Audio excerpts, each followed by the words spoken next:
මේ තියෙන්නේ CD එකක්. මේ තියෙන්නේ DVD එකක්. මොකක්ද වෙනස?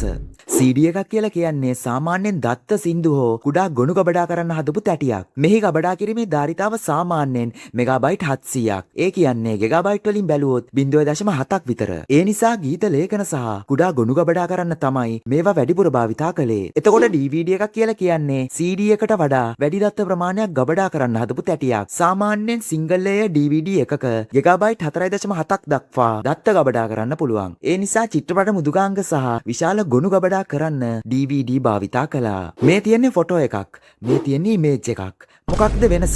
ෆොටෝ එකක් කියලා කියන්නේ කැමරාවකින් ඇත්ත ලෝකයේ තිබුණු දෙයක රූපයක් අරගෙන ලබාගත් ඡායාරූපයක්. ඒ කියන්නේ මිනිස්සු, සත්තු, ගස්, වාහන වගේ ඇත්තම තිබුණු දේවල් කැමරාවකින් ගත්ත ෆොටෝ එකක්. එතකොට ඉමේජ් එකක් කියලා කියන්නේ ඇස් වලින් බලන්න පුළුවන් ඕනෙම රූපයක්. ඒ කියන්නේ කැමරාවෙන් ගන්න ෆොටෝ එකක්, චිත්‍රයක්, ලොගෝ එකක්, කාටුන් එකක්, ග්‍රැෆික් එකක්, AI එකක්, පික්චර් එකක් පවා මේ හැම දෙම ඉමේජ් එකකට තමයි අයිති වෙන්නේ.